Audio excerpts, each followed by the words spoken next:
இன்று அர்ஜுனா சம்பந்தமாக நகர்த்தல் பத்திரம் ஒன்றை சிரேஷ்ட மூத்த சட்டவாளர் அன்டன் புனிதநாயம் அவர்கள் சமர்ப்பித்து தனது பக்க நியாயங்களை கூறி வாதாடியிருந்தார். அங்கே பெரும்பாலான மன்னார் சட்டத்தரணிகள் மருத்துவ GMOA அவர்கள் சார்பாக ஆயராகி வாதாடி இருந்ததை காணக்கூடியதாக இருந்தது.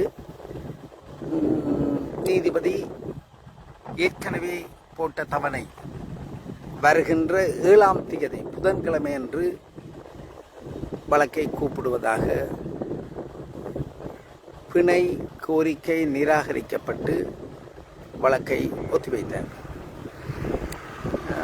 இது மன்னாரில் இருந்து மன்னார் பாலத்தில் இருந்து நான் உங்களோட பேசிக்கொண்டிருக்கிறேன். ஏற்கனவே அர்ஜுனா நேற்று முன்னாள் அன்றைய தினம் அவர் ஸ்டேட்மெண்ட் கொடுக்க போவதற்கு முன்பாகவே இவர்கள் அவர் மீது ஒரு வழக்கை பதிவு செய்திருந்தார்கள். நாங்கள் அந்த விடயத்தை இன்றைய தினமே நேரடியாக வந்து அர்ஜுனாவோடு வந்து அணுகி இருந்திருக்கலாம். அர்ஜுனா போலீசாரை நம்பி அவர்கள் தன்னிடம் ஒரு சின்ன ஸ்டேட்மெண்ட் எடுக்க போகணும் என்று நம்பி போனதன் விளைவு இன்று அவர் உங்களுக்கு தெரியும், ஒரு டயபெட்டிக் பேஷண்ட், ஒரு கஷ்டமான சூழ்நிலையில் சிறையில் இருக்கின்றார். இதைத்தான் கூறக்கூடிய மாதிரி இருக்கும். இப்போதைக்கு நாங்கள் இதைத்தான் உங்கள் அனைவருக்கும் அர்ஜுனாவின் ஆதரவாளர்கள் அர்ஜுனா வெளியில் வர வேண்டும் என்று ஆதங்கத்தோடு மிகவும் கவலையோடு அர்ஜுனாவுக்காக அர்ஜுனா கொண்டு வந்த வெளிக்கொணர்ந்த உண்மைகளுக்காக அந்த உண்மைகளின் உண்மை தத்துவத்தை உணர்ந்த எங்கள் சொந்தங்கள், உலகமெல்லாம் வாழும் எங்கள் சொந்தங்கள் சொல்லனா வேதனையில், சொல்லனா துன்பத்தில் பலர் நித்திரை கூட கொள்ளாமல் கவலையோடு ஏங்கி தவிக்கின்றார்கள். ஒரு துணிந்து ஒரு தனியொருவனாக ஒரு மருத்துவ மாஃபியாக்களுக்கு எதிராக இலங்கையின் மிகப்பெரிய சங்கமாக, மிகப்பெரிய ஒரு தொழிற்சங்கமாக தோற்றமளிக்கும், இலங்கை அரசியை ஆட்டி படைக்கும் அப்பேற்பட்ட ஒரு தொழிற்சங்கத்தை எதிர்த்து தம்பி மருத்துவர் அர்ஜுனா பல விடயங்களை வெளிக்கொண்டிருந்தார். ஆனால் இன்று அவர் உண்மையாகவே நடந்த விடயங்கள் இன்று காலமே நான் வந்த பொழுதுதான் கேள்விப்பட்டேன். பல முஸ்லீம் சகோதரர்களின் குழந்தைகள் கூட அங்கே பலர் பாதிக்கப்பட்டிருக்கின்றனர். இவற்றிற்கெல்லாம் ஒரு முடிவு எப்படி வருமென்றால், இந்த பூர்சுவா தலைமைகளை, இந்த அதாவது மக்களின் நலன்களில் அக்கறை இல்லாமல் எதேச்சதிகாரமாக ஒரு ஆட்சி செலுத்துகின்ற ஒரு மக்களை அடக்கி ஆளுகின்ற, நாங்கள் தான் எம்பி, நாங்கள் தான் அரசியல் கட்சி, நாங்கள் தான் அரசியல்வாதிகள் என்ற திமிர் கொண்டு ஆளுகின்ற இந்த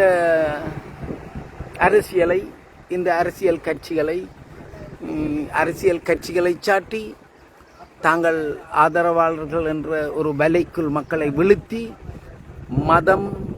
பல சாதி மதம் பேசி புத்திசாலித்தனமாக எங்களது மக்களை துயரம் மிகுந்த சொல்லனா துன்பத்துக்குள் வாழ்ந்து கொண்டிருக்கும் மக்களை ஏமாற்றி பாராளுமன்றங்களுக்கும் அரசியல் தலைமைகளையும் தக்க வைக்கின்ற இந்த காட்டு மிராண்டித்தனமான மனிதர்களை எதிர்கொண்டு இவர்களை இல்லாமலாக்குவது ஒன்றுதான் இந்த மக்களுக்கு மெடிக்கல் மாஃபியா, பாடசாலைகள் ஏகப்பட்ட பிரச்சனைகளாம், இப்படி எல்லா துறைகளிலும் இப்பொழுது பிரச்சனை 2009ஆம் ஆண்டு மே மாதத்துக்கு பின்னுக்கு தலைவிரித்தாடுகின்றது. குறிப்பாக வடகிழக்கு மாகாணத்தில் நேற்று முன்தினம் எனது நண்பருடன் கதைக்கும் பொழுது சொன்னார், அங்கே ஒரு டிஎஸ்ஐ கூட ஒரு ராஜாங்க அமைச்சர் திட்டமிட்டு மாத்துறாரு. ஏன்னா டிஎஸ் அங்கே அவர் விருப்பப்படையில்லை, அந்த பெர்மிஷனை கொடுக்கல. அதாவது அந்த கடல் அட்டைகள் பிடிப்பதுக்கு சம்பந்தமாக அதையெல்லாம் செக் பண்ணி பார்த்தா அங்கே ஒன்றும் செய்ய முடியாது. அது அந்த கடல் அட்டைகள் செய்வதற்குரிய இடமல்ல, அது இடமல்ல என்று ஒரு ரிப்போர்ட்டை கொடுத்தால் அதில் செய்யலாது. அப்ப அன்றாட அப்பாவி மக்களின் வாழ்வாதாரங்கள் அழித்தொழிக்கப்படுகின்றது. ராஜாங்க அமைச்சர்கள் அமைச்சு ரீதியில கட்சி ரீதியில வந்து எல்லாரையும் ஏமாற்றி அந்த ஜனங்களை வாய் பேசாத ஜீவன்களாக வாழ்ந்து கொண்டிருக்கும் சொந்தங்களின் வாழ்வாதாரங்களை, சொந்தங்களின் நிம்மதியான வாழ்க்கையை சீரழிக்கின்ற இந்த சீர்கொட்ட மனிதர்களை என்ன செய்வது? நீங்கள் முடிவெடுங்கள், நீங்கள் பேசுங்கள்.